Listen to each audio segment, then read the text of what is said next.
시작. 세 가지 축복. 우리 사람에게 이렇게 인사합시다. 세 가지 축복을 받읍시다. 어떤 축복인지 잘 모르지만 하여튼 받으시기 바랍니다. 자, 오늘은 추수감사절입니다.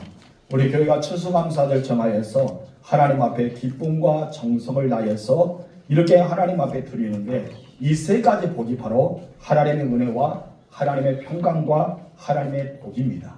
하나님께서 이런 복이 여러분에게 임하기를 주님으로 축원합니다. 우리가 신앙생활하면서 이 세 가지는 꼭 필요하죠. 굉장히 놀라운 축복 가운데 있는 그런 축복이 이 세 가지입니다. 그래서 우리는 평안의 축복, 그리고 믿음에 경험한 사랑의 축복, 그리고 변함없는 은혜의 축복, 이건 너무나 중요한 것 같아요. 추수감사절은 우리가 많은 이야기했지만은 제가 여러분을 생각하면서 하나님 앞에 어떤 복을 우리 성도들이 받아야 될까, 그 말씀의 토대 안에서 고민하다가 이 말씀을 정해 보았습니다. 우리는 하나님의 은혜 가운데 지금까지 왔습니다. 그래서 제가 참회 기도하는 순간 은혜라는 단어를 떠오르자 눈에서 눈물이 쏟아지더라고요. 정말 은혜, 말로 표현할 수 없죠. 그냥 우리가 할 수 있는 것은 눈물밖에 없는 것 같아요. 그 은혜를 생각하면 참 목이 메이고 감사가 되고 하나님께 찬양이 되고 은혜 같습니다. 우리 한 1년 동안 뒤돌아보니까 하나님의 은혜가 없이 우리는 살아갈 수 없잖아요. 지금까지 은혜로 살아왔고 앞으로도 하나님의 은혜로 살아갈 것입니다. 그 은혜를 생각하면서 오늘 추수감사를 통해서 여러분의 말씀, 이 세 가지 축복이 여러분에게 임하기를 주님으로 축원합니다.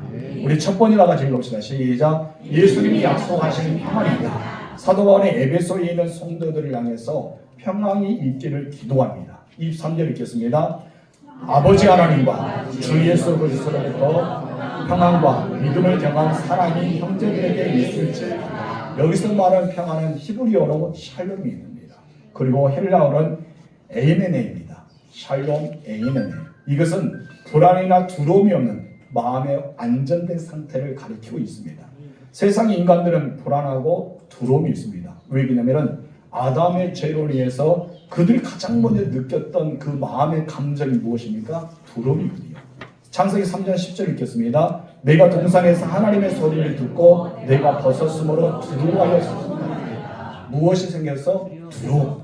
인간의 마음속에는 두려움이 찾아왔습니다. 그래서 지난 주일은 우리가 두려움을 이겨내자. 어떻게 이겨내야 되냐? 부활의 신앙이 있을 때, 내가 확실한 부활의 그 신앙의 고백이 있을 때 우리는 두려움을 이길 수 있다고 했습니다. 인간이 죄를 지어서 하나님과 멀어졌기 때문에 인간 세계에 찾아왔던 것이 바로 공포, 두려움, 그리고 불안, 이런 염려들이 찾아오게 되었습니다. 그래서 우리는 하나님의 관계가 회복돼야지만 이 모든 것이 바로 우리에게 승리로 가져다 줄 수 있습니다. 불안도, 두려움도, 염려도, 근심도, 걱정도 하나님의 관계가 회복돼야 되는 것이죠. 저는 요한 3장 1장 2절 참 좋아요. 사랑은 자녀들 영혼이 잘되는 것이 내가 범사가 잘되고 강건하게 내가 강구하노라. 이 말씀이 굉장히 좋아요. 여기는 우리가 받아야 될 세 가지 축복이 있죠. 영혼과 육체의 건강과 삶의 부유함이 다 포함되어 있습니다. 저는 여러분들이 이 세 가지가 있기를 소망합니다. 그런데 가장 먼저 어떤 것이 풀려야 돼요?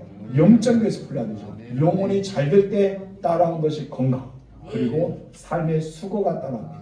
여러분, 이 세 가지가 우리에게 있어야 돼요. 그렇기 때문에 하나님의 관계가 회복될 때만이 불안과 두려움과 근심과 걱정을 물리칠 수 있습니다. 우리가 시험을 당할 때, 또 우리에게 걱정이 다가올 때, 염려가 다가올 때, 우리가 무엇인가 나를 꽉 눌리는 어둠에 사로잡힐 때 가장 먼저 여러분이 벌어지는 현상이 무엇인지 아세요? 어떤 현상 같아요? 잠을 못 잔다? 그렇죠. 염려가 돼서 근심이 빠진다? 그렇죠.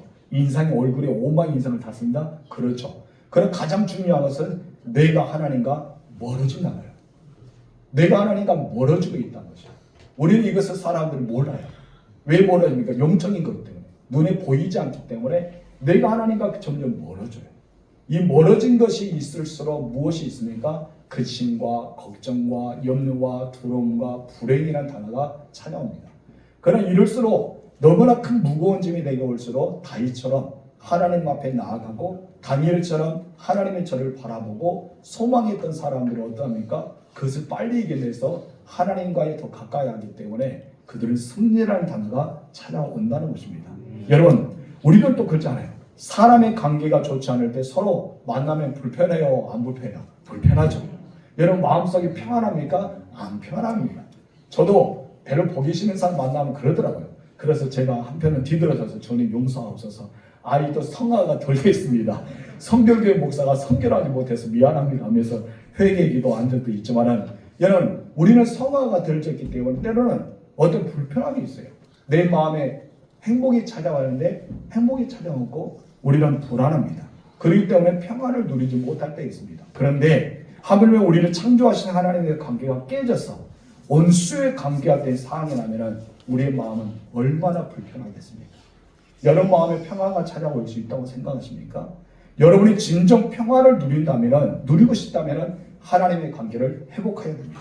그럴 때 우리의 죄와 죽음의 문제가 해결되고 염려와 근심이 떠납니다. 어둠이 떨어지고 뭐가 다가옵니까? 빛이 찾아옵니다. 내 마음의 불행이 떠나고 행복이 찾아오는 거예요. 그래서 예수 그리스도가 이 땅에 오신 것은 죄와 죽음의 문제를 해결하여서 이 땅에 오셨지만 진정한 것이 무엇인지 아세요? 우리 마음속에 평화를 주기 위해, 평화를 주기 위해 오셨다라고 이야기합니다. 그래서 예수님께서 십자가의 대속물로 희생제물로 이렇게 하나님께 드리가 되었잖아요. 우리 요한복음 읽겠습니다. 14장 27절 시작. 평안을 너희에게 주노니 곧 나의 평안을 너희에게 주노라. 내가 너희에게 주는 것은 세상이 주는 것과 같이 아니하니라. 너희 마음이 근심하지 말고 두려워하지 말고. 진정한 평안은 세상의 부유함도 좋은 환경도 있는 것이 아닙니다. 그래서 사도 바울은 에베소 교회에게 그들에게 축복하는 가운데 가장 먼저 아버지 하나님과 주 예수 그리스도로부터 무엇이 온다? 평안이 있기를 기도했습니다. 우리가 정말 찾아온 것은 평안입니다. 아버지 하나님과 주 예수 그리스도로부터 오는 평안. 세상에 주는 것이 아니거든요. 세상에 줄 수 있는 것도 아닙니다. 세상에 주는 것도 줄 수 있는 것도 아닌 하나님만이 예수 그리스도 안에 주는 바로 그 평안이 우리에게 있습니다. 여러분들이 이미 있어요. 평안이 있어요. 예수 믿는 자는 다 평안이 있습니다. 그러나 여러분 평안을 어디다 숨겨놨습니까? 여러분 마음의 궁고에다 비밀번호, 나도 모르는 비밀번호를 쳐서 꼭꼭 숨겨놨죠. 그래서 우리는 평안은 꼭꼭 숨겨놨기 때문에 예수 믿는 것 같은데도 뭐가 없어요? 평안이 없어요. 누리지 못합니다. 저희 여러분들이 평안을 누렸으면 좋겠어요. 이미 우리 예수님이 주셨잖아요. 여기서 말합니다. 너희에게 무한다? 끼치노라. 너희에게 준다라고 했어요. 평안을 주겠다.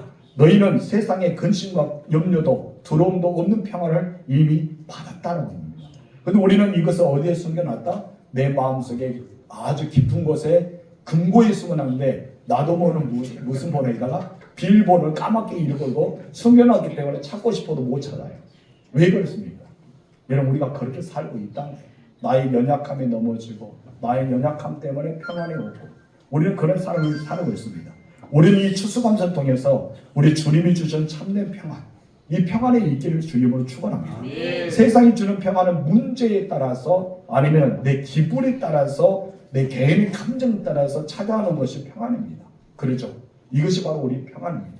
어느 날 아침에 제가 일하는데 어제 아침이죠. 마음이 굉장히 답답했어요. 너무나 마음이 무거웠어요. 보통은 아침에 딱 눈을 뜨면 어떻습니까? 마음이 기분이 좋고 상쾌하고 즐거웠어요. 그래서 콧노래를 부를 수 있는 그런 마음인데 어제는 굉장히 마음이 무거웠습니다. 그리고 막 무엇인가 근심에 눌린 것처럼 막 쌓였어요. 그래서 제가 기도했어요. 하나님, 우리 성도들에게 혹시 문제가 있을까요? 우리 성도들에게 문제가 터질까요? 교회가 문제 있을까요? 하면서 하나님께 기도하면서 하나님의 평안을 계속해서 구했습니다. 나중에 평안한 마음이 되었어요. 우리가 보면은 마음의 근심과 걱정이 바로 두려움이 우리를 이렇게 억눌 때가 있다는 것이죠. 그럴 때마다 여러분 안에 있는 무엇을 꺼내야 된다? 평안. 하나님 아버지와 주 예수 그리스도부터 오는 평안을 끄집어 올려야 됩니다. 그리고 나의 마음을 어떻게 해라? 평안한 마음으로 바꾸어라. 이미 우리는 있기 때문에 내가 받았기 때문에 가능하다는 것이죠. 우리 주님이 주신 평안은 인생의 풍랑 가운데도 누릴 수 있는 것이 평안입니다. 세상에 줄 수 있는 평안이 아니라 주님만이 주시는 평안입니다. 이 평안이 계신 우리 주님께서 어느 날 배를 타고 제자들과 함께 갈릴리호수를 지나고 있었어요. 그런데 예수님이 너무나 피곤했어요. 그러죠. 아침에도 기도하고 새벽에도 기도하고 밤에도 기도하고 날마다 사역하니 얼마나 피곤했겠습니까? 그래서 배에서 고물을 베고 주무셨어요. 근데 큰 풍랑이 났습니다. 근데 예수님께서 풍랑 가운데도 어떻습니까? 편안하게 주무셨다는 것이죠. 왜 예수님께서 평안에 주무실 수 있을까요?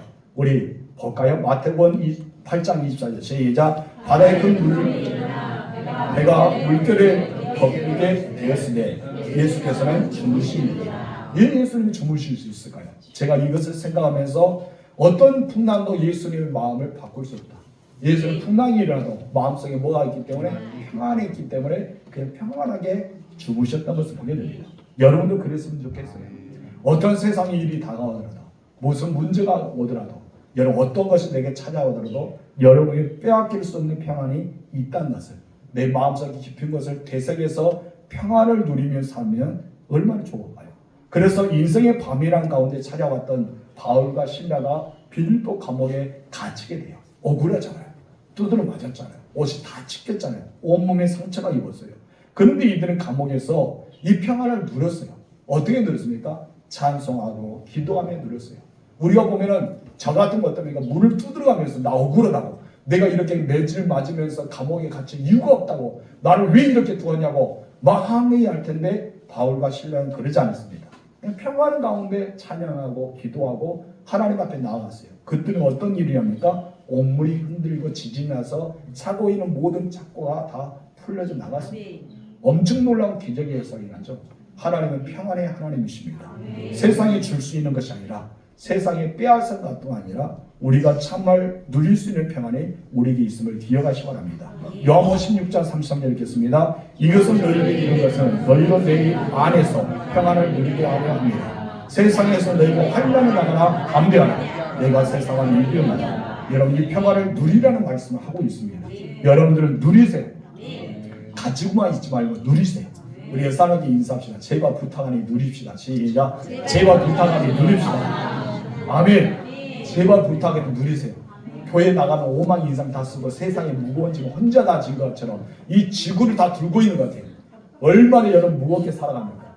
어떤 분이 이 지구가 힘들어서 물구나무를 치면서 내가 들어준다고 했어요. 여러분 착각하고 있습니다. 내가 물구나무를 써서 지구를 들 수가 있어요? 없죠. 어떤 분은 이 지구가 무거울까 봐 네 발로 기어가는 사람이 있어요. 여러분 착각하고 있습니다. 아무리 네 발로 기어가든 물구나무를 쓰든 여러분 지구를 들 수 없어요. 세상의 모든 무거운 짐을 혼자 질 수 없다는 거예요. 우리 주님을 찾고만 합니다. 나에게 줘라. 나에게 줘라. 너희는 쉼으로 얻어라. 너희는 쉼으로 얻으라는데 우리는 무엇입니까? 주님 죄송한데 주님께서 나를 사랑해 주고 또 고마운데 어떻게 그것까지 줄까요? 하면서 혼자 다 짊어지지 말고 제발 좀 평안을 누리시기 바랍니다. 아멘. 어떻게 하면 이 평안을 누릴 수 있을까요? 이 평안의 축복은 내 안이라고 말합니다. 내 안. 내 안이라는 단어는 무엇입니까? 예수 안에 거할 때만에 누릴 수 있다는 말입니다. 그래서 우리 인생의 풍랑이 다가올 때도 그리고 예수 안에 거한다면 그 풍랑 앞에서도 떨지 않습니다. 두려워하지 않습니다. 먼저 무엇이 찾아오죠? 평안이 찾아오죠. 여러분 바울이 착고에 채워서 로마로 가는 제수의 그 배에 타지 않습니까? 여러분 엄청난 풍랑이 찾아옵니다. 배가 뒤집을 것 같아요. 배가 파손의 위기까지 처하게 됩니다. 근데 바울의 마음은 어떤지 아세요? 평안했습니다. 왜 그랬을까요? 우리 주님께서 이 배 안에 있는 모든 사람을 너의 손에 맡긴다라고 했기 때문입니다. 우리 주님이 함께 하시기 때문에 평안을 누립니다. 다른 사람은 죽을 것 같아 막 두려워 떨고 막 무서워하고 있지만 바울은 그러지 않았다는 것입니다. 여러분 하나님의 사람 아론과 그의 후손들의 자녀들에게도 이스라엘 백성들이 이렇게 축복을 하면서 이 평안의 복을 전하고 있는 것을 보게 됩니다. 민수기 1장 26절 읽겠습니다. 여호와는 그 얼굴을 내게를 향하여 드사 평강을 주시기를 원하노라 할지니라. 아멘. 하나님은 여러분에게 무엇을 주고자 합니까? 평강. 그럼 여러분은 무엇을 누려야 될까요? 평강. 부활하신 예수님의 제자들을 찾아와서 3번씩이나 한 번도 아니고 2번도 아니고 몇 번? 3번씩이나 이렇게 말합니다. 우리 읽어봅시다. 시작. 너희에게 평강이 있을지어다. 왜 그랬을까요? 제자들은 평강이 없기 때문에 부활하신 주님을 만나고 손바닥에 못자국도 보고 여분의 참자국도 보고 더 많은 그것을 넣어보기도 했지만 그들의 마음속에 뭐가 없었어요? 평안이 없었어요.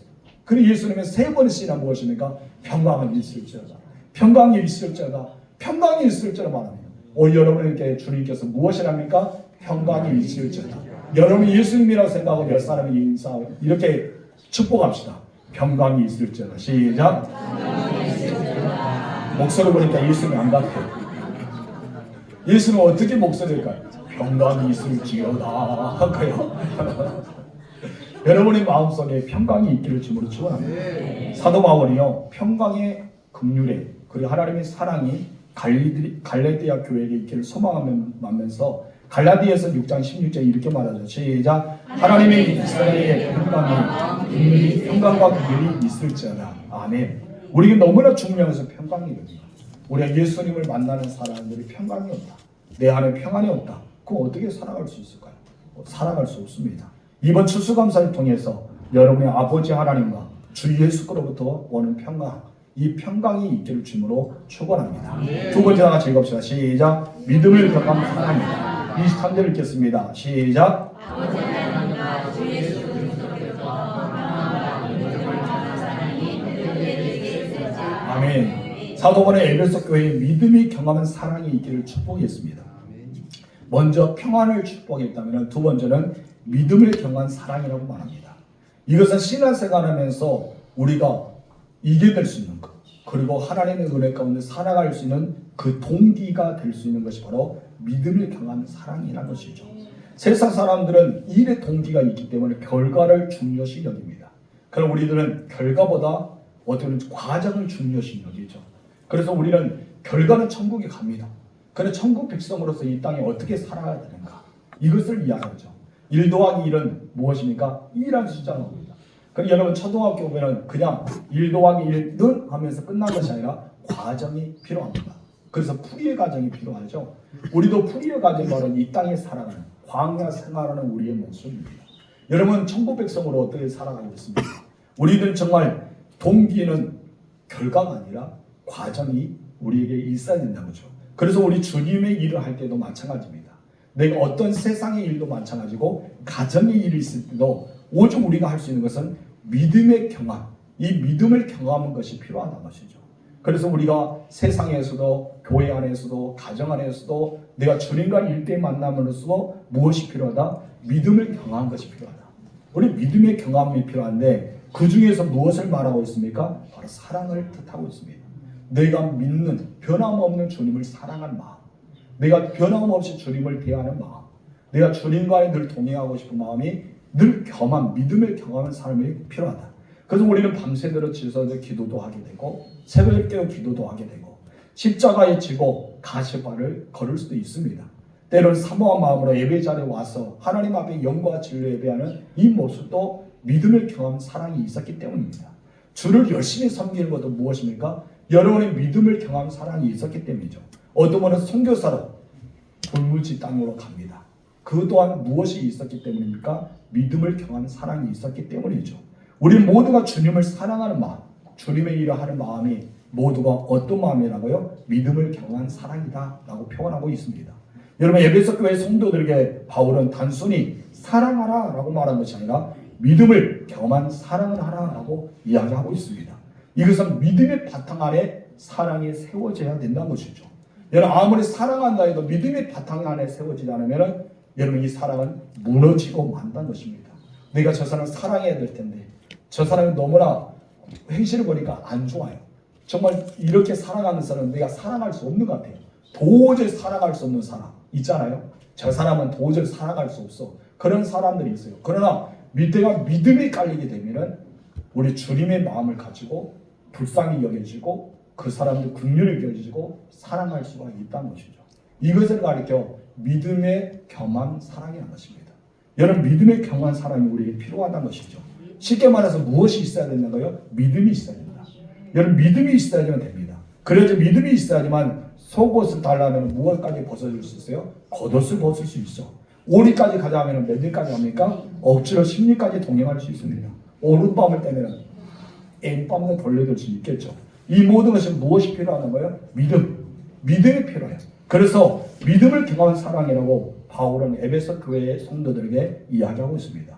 온 마음과 정성을 다해 추수감사 예배를 드린 여러분에게 믿음의 경험한 사랑이 있기를 주므로 축원합니다.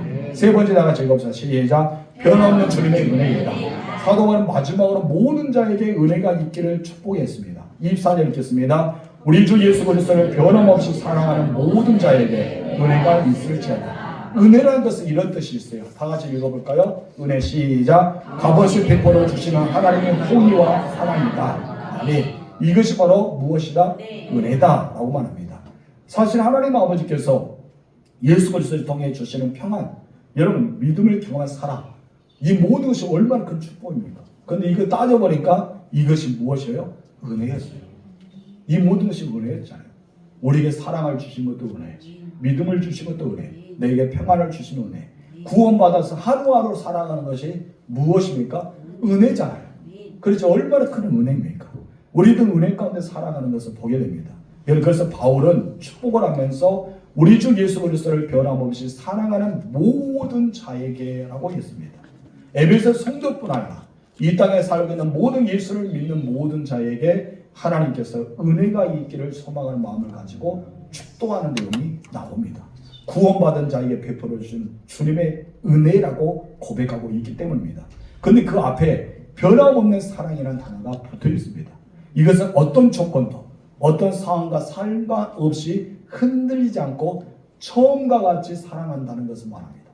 늘 동일한 사랑을 베풀어줘. 그래서 예수 그리스도의 사랑은 어떤 사랑이다? 변합니다. 여러분 엄청하지 않아요? 우리의 사랑은 어떻습니까? 변합니다. 처음에 뜨겁게 연인들이 사랑했다가 점점 어떻습니까? 사랑이 아니라 무엇을 살죠? 정으로 삽니다. 그래서 정 때문에 헤어질 수도 없고 정 때문에 이별할 수도 없고 정 때문에 사랑하죠. 그리고 나중에 또 정이 없어지면 뭡니까? 어쩔 수 없이 데리고 사는 사람도 있습니다. 여러분들은 어쩔 수 없이 데리고 살지 말고 변함 없는 사랑으로 살아시기 바랍니다. 아멘.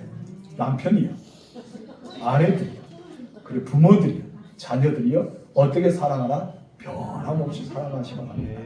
그냥 옆에 데리고 있는 것도 불쌍한 좀 짠하니까 그래 사랑한 마음으로 옆에 딱 달라붙어서 껍데기처럼 달라붙어야 되기 때문에 우리 변함없는 사랑, 우리 주님의 사랑 그런 사랑으로 말합니다.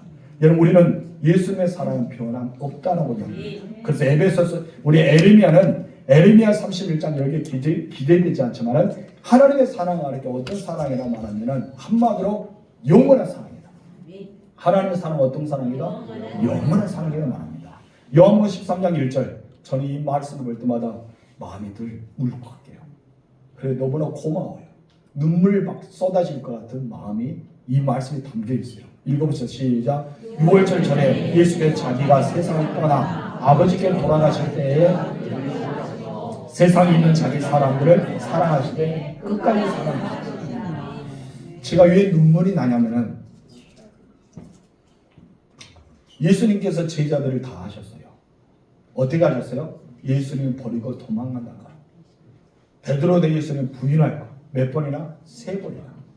자기 정말 믿었던 제자가 자기를 배신해서 30으로 팔아버릴 것까지 하셨어요. 예수님 다 하셨습니다.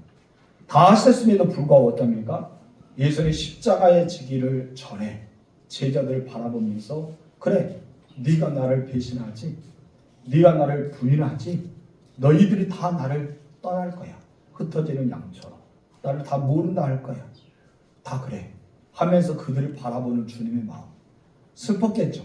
근데 예수님은 어떻게 하셨다는 거예요? 끝까지 사랑하셨어요. 여러분 너무나 위대하지 않습니까?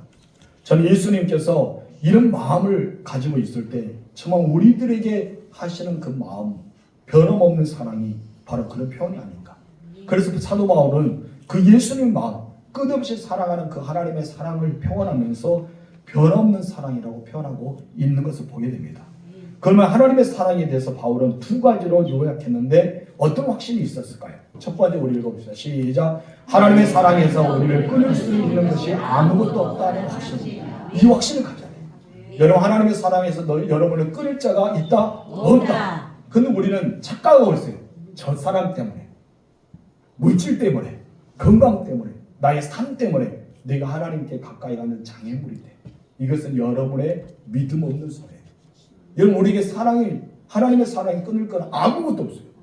여러분 사망도, 죽음도, 여러분 어떤 두려움도, 어떤 권세도, 어떤 피조물도. 읽어봅시다. 로마서 8장 38절 35절 시작. 내가 주나니 사망이나 생명이나 천사들이나 권세자들이나 현재 일어나는 장래일이나 능력이나 높음이나 기쁨이나 다른 어떤 피조물에도 우리를 우리 주 그리스도 예수 안에 있는 하나님의 사랑에서 끊을 수 없느니라. 끊을 수 있다? 없다. 근데 누가 끊을 수 있어요? 내가.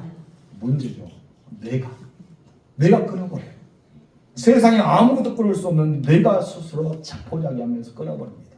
여러분 확신 가지세요.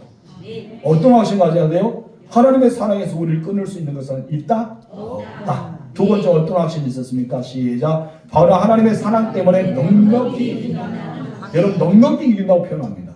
37절 읽겠습니다. 그래 이 모든 일에 우리를 사랑하신 이로 말미암아 우리가 넉넉히 이기느니라. 승리는 누구의 것? 나의 것. 승리는 우리의 것이라고 선포합니다. 그런데 우리는 스스로 뭐합니까? 패하게 됩니다. 여러분 여호수아와 갈렙은 승리를 선포했어요. 나머지 10명의 정탐꾼은 낙담하면서 실패를 선포합니다. 하나님은 누구의 손을 들어줄까요? 바로 승리를 선포한 자를 들어주셨습니다. 바울은 하나님의 사랑은 완전하다, 온전하다, 끝까지 책임져 주는 사랑이라고 선포하고 있습니다. 그 하나님의 사랑은 변함이 없습니다. 여러분 하나님의 사랑을 의심하지 마세요. 끝까지 여러분을 사랑하시는 그 하나님의 사랑이 여러분 안에 있음을 믿으시기 바랍니다. 그래서 변함없는 사랑, 여러분 변하게 되면 여러분을 끝까지 사랑할까요? 제가 하나님이라면 저를 보면은 하나님께서 가만 안 놔둘 것 같아요. 제가 저를 봐도 여러분이 하나님이 여러분이라면 여러분을 바라볼 때 하나님 가만 안 놔둘 것 같아요? 여러분 그러죠. 하나님이라면 가만 안 놔둬요. 옛날에 구약이라면 우리는 죽어도 몇 번 죽었을까요? 땅에 갈라져도 몇 번 삼킴받아 했을까요? 불이 떨어서 몇 번 우리는 타져 죽었을까요? 여러분 우리는 여러 가지 질병 속에 얼마나 죽어도 몇 번 죽은 것이 아니라 엄청 죽었다 살아났던 사람일 겁니다. 지금은 은혜잖아요. 은혜의 사랑이기 때문에 하나님의 사랑이 이렇게 커. 노하기를 더디하시고 인자하시고 끝까지 우리를 사랑하신 하나님의 사랑. 우리는 그 하나님의 사랑을 우리는 내 마음속에 늘 사모하며 살아가야 됩니다. 우리는 변함없는 사랑, 그 하나님의 사랑을 받습니다. 근데 문제는 내가 하나님을 사랑하는 것을 변해요. 여러분 하나님의 사랑을 변하지 않습니다. 내가 하나님을 사랑하는 것이 변하고 있어요. 여러분 변질되지 마세요. 북한 땅에 우리 한국교회를 기도한답니다. 북한에 있는 지하교회 성도들이 어떤 거를 기도한지 아세요? 저번에 단일회에도 여러분께서 들었잖아요. 한국에 있는 성도들이 신앙이 변질되지 않게 하나님께 기도해야 돼요. 북한에 있는 지하교회 성도들이 한국교회 성도들의 신앙이 변질되지 않도록. 여러분 엄청난 거예요. 지금 이제 오늘 오후 2시부터 여러분 한국교회 200만 명의 성도들이 한 곳에 모여서 옛날의 차별금지법에 대한 동성애 법이 통과되지 않기 위해서 우리 함께 회개 기도를 하지 않습니까? 여러분 정말 우리는 변질된다. 어떤 분은 이것을 자연스럽게 그래 세상이 흐르는데 그렇게 생각하는 사람들이 있을까요? 다른 나라가 다 받아들였는데 여러분 받아들였던 나라 보세요.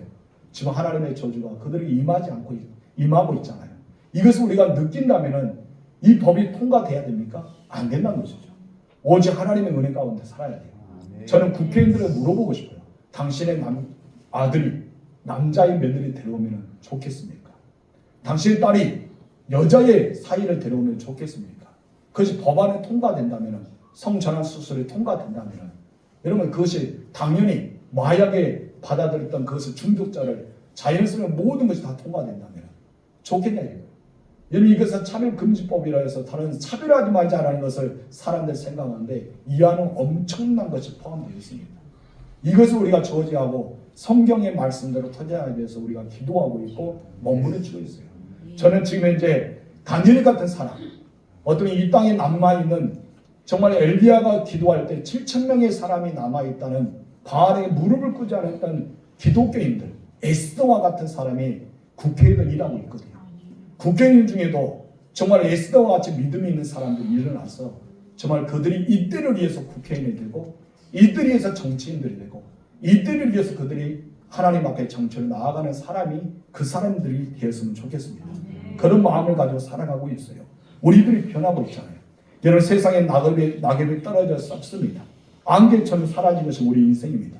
들에 피었다가 없어지는 것이 꽃과 같은 풀과 같은 사라지는 것이 우리 인생이잖아요. 그런 하나님의 사랑은 어떠한다고요? 영원합니다. 인생의 풍랑이 닥쳐도 이해할 수 없는 많은 것이 내게 오고 수많은 상처가 내게 있더라도 하나님은 변함없이 우리를 사랑하십니다. 늘 그곳에서 하나님은 여러분을 바라봅니다. 여러분들도 어떤 상황이 당하도 변함없이 주님을 사랑했으면 좋겠습니다. 그 사랑이 바로 이 에베소 교회에 있기를 소망하고 오늘 둔조교회에 있기를 소망함으로 하나님은 그렇게 말하고 있다는 것입니다. 여러분, 우리를 흔들리면 누가 제일 좋아하시는지 아십니까? 사단입니다. 우리는 하나님이 좋아하는 사람이 돼야 돼요. 하나님을 좋아하는 이 십자가에서 마귀를 멸하시고 사망의 권세를 이기시고 부활하시고 우리 모든 죄를 사하시고 영원한 생명을 주신 하나님의 기쁘게 드리는 사람, 또 하나님을 좋아하는 사람이 내가 돼야 됩니다. 그래서 우리는 변함없는 사랑으로 주님 앞에 나아가는 우리가 되어야 될 줄 믿습니다. 여러분, 저는 그런 것을 볼 때 우리는 옆 사람을 끝까지 사랑할 수 있는 사람이 되어야 돼요. 우리 성도들과 여러 가정과 우리는 그런 사람이 되어야 되지 않을까요? 사람이 죽을 때 후회하는 일이 두 가지 있답니다. 후회하는 일이 두 가지 있는데, 첫 번째는 내가 예수를 잘 믿을 걸, 첫 번째고, 두 번째는 인간관계를 잘 맺고 살 걸, 이 두 가지 후회하고 죽는답니다. 여러분은 후회하는 인생을 가지 마세요. 후회하면 나만 슬픕니다. 여러분, 25일 날 우리 김수미 집사님, 배우 김수미 집사님이 75세의 나이로 세상에 이렇게 떠나고 하나님의 부르심을 받았지 않습니까? 그분이 이렇게 간증하면서 유명한 단어가 이렇게 말이 있어요. 진작 알았다랍니다. 한번 찾아보세요. 인터넷에도 지금 공개가 됐습니다. 진작 알았다라면 그분이 어쩌면은 김수미 씨는 모태신앙입니다. 모태신앙이 그의 할아버지가 100년 전에 군산 신흥교회를 세웠던 그런 위대한 믿음의 집안입니다. 그리고 그는 어쩌면 숭의여자중학교, 숭의여자대학 고등학교를 졸업해서 기독교 수표를 그렇게 다녔어요. 그러고 나서 그는 이제 중학교 때부터 시작해서 교회와 등을 돌리기 시작합니다. 그래서 하나님을 믿고 있지만은 교회 나가지 않고 방황해요. 그러고 나서 이제 남편의 관계 때문에 공황장애가 생기고 우울증이 생기고 자기의 믿음을 지키고 늘 기도했던 시어머니가 죽게 되자 이제 알코올 중독으로 살아가요. 계속 알코올을 먹습니다. 술을 먹어요. 그리고 그는 이런 관계를 좀 해결해보자. 100일 기도해보고 200일 기도해보고 끊임없이 기도도 해보고 마음이 허락되지 않으자 어느 날은 술을 마시다가 이것을 한 잔 마시는데 토할 수밖에 없는 그런 술을 받아들이지 못하는 지경까지 이릅니다. 그러다가 2016년 얼마 되지 않았잖아요. 8년 전에 그가 어떻게 하나님을 교회 안에서 출석하다 하나님을 인격적으로 만나요. 그때 와서 처음에 들었던 찬송이 하나님의 은혜로, 하나님의 은혜로 찬송, 하나님의 이 찬양이 시작하자마자 눈물이 막 쏟아지기 시작합니다. 그리고 하나님을 제대로 인격적으로 만납니다. 남편이 너무 미웠어요. 남편 때문에 공황장애가 오고 우울증까지 오고 너무나 싫었어요. 그리고 그를 막 미워하고 시기하는 사람 주변에 있어서 너무나 힘들었어요. 그럴 때 해결이 되지 않아요. 그런데 하나님을 만나고 나니까 그 마음속에 평안을 찾아오고 이 모든 사람을 용서할 마음을 생겼어요. 지금까지 그의 인생은 유명하잖아요. 영화도 많이 찍었잖아요. 잘 나가잖아요. 근데 마음속에 늘 찾아온 것은 불행이 있어요. 불행. 나는 불행이다. 근데 그가 2016년에 하나님 만나고 나서 불행이 바뀝니다. 어떻게 바뀌는지 아세요? 행복이 바뀝니다. 그리고 그가 하는 말이 있어요. 20년에 내가 주님을 만났으면 좋았을 텐데. 20년 전에 내가 주님을 만났으면 좋았을 텐데. 그러면서 지금이라도 알아서 다행이다 라는 말입니다. 그래서 그가 하는 말, 하나님을 진작 알았다면 얼마나 좋았을까 라는 단어를 씁니다. 하나님을 진작 알았으면 얼마나 좋았을까. 그러면서 뒤에 지금이라도 알아서 다행이다 라는 말을 하게 되죠. 여러분, 예수님을 만나고 나니까 마음이 평안해지고 환경은 똑같은데 자기 마음이 달라지기 시작했답니다. 여러분, 세상이 달라졌단 거예요. 행복하다라는 말을 하고 그런 세상을 떠나게 되었습니다. 여러분도 어떻습니까? 후회하고 살고 싶습니까? 인생길 걷는 사람들 다 바람이 후회하지 않는 것이 바로 원하는 마음입니다. 저 여러분들 그런 후회하는 마음이 안 되었으면 좋겠어요. 여러분들의 행복한 삶을 살았으면 좋겠어요. 그리고 여러분들은 하루하루 인생을 살아가면서 하나님을 믿는 거, 다른 사람보다 빨리 하나님 믿는 거 잘한 거예요. 그리고 여러분의 마음에 무엇을 느껴야 돼요? 하나님이 주시는 평안, 하나님이 주시는 사랑, 하나님이 주시는 은혜, 이것을 늘 누리며 살아가는 축복이 되어야 됩니다. 그래서 우리는 내 곁에 있는 사람을 사랑할 수 있는 마음, 이것은 우리가 가져야 돼요. 우리가 여러분 세상은 다르잖아요. 오늘 내가 집에 나서는데 집에 돌아올 수 없는 상황도 되잖아요.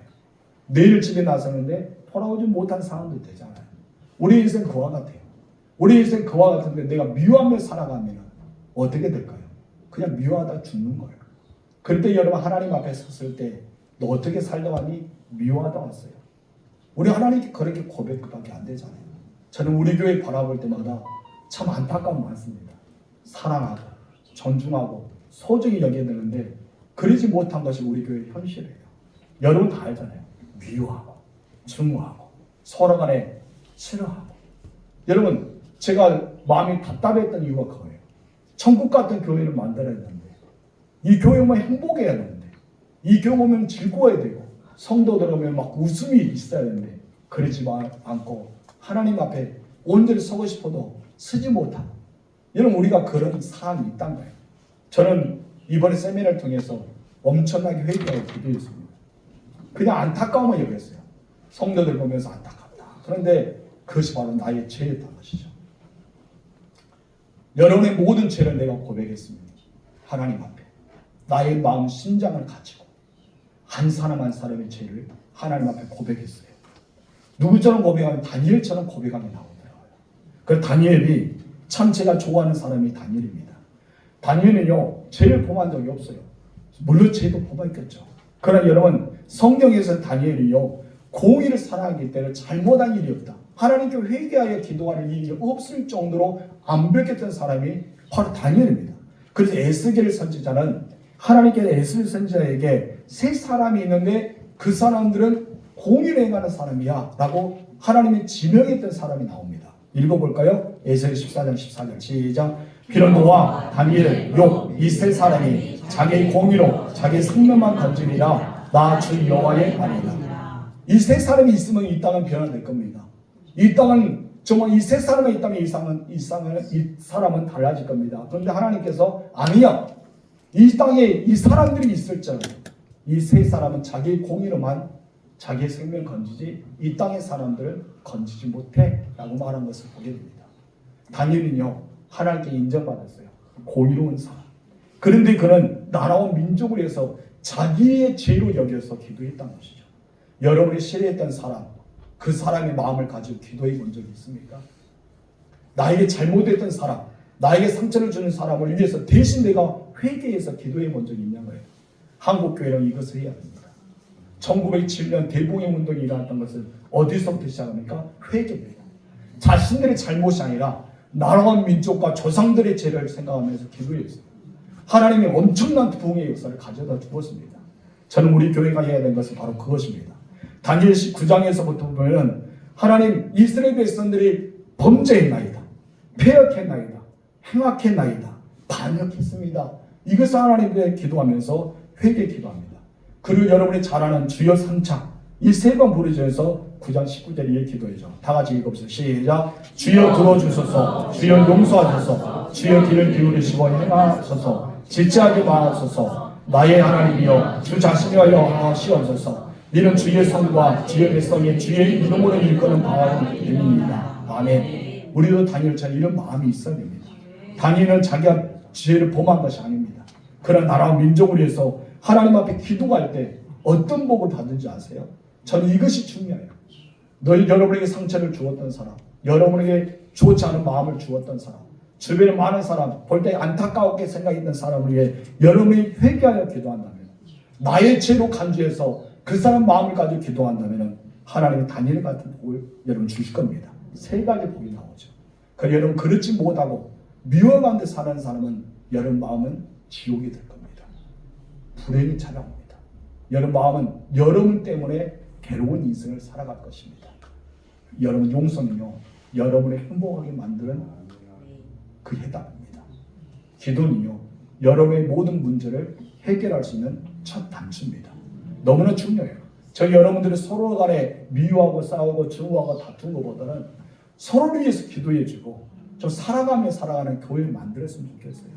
우리 교회가 좀 그랬지만 안 될까요? 여러분 서로 미워하지 마세요. 서로 싫어하지 마세요. 서로 증오하지 마세요. 여러분 다 하나님의 사람들이잖아요. 제가 하나님 앞에 기도했더니 하나님 마음이 아프대요.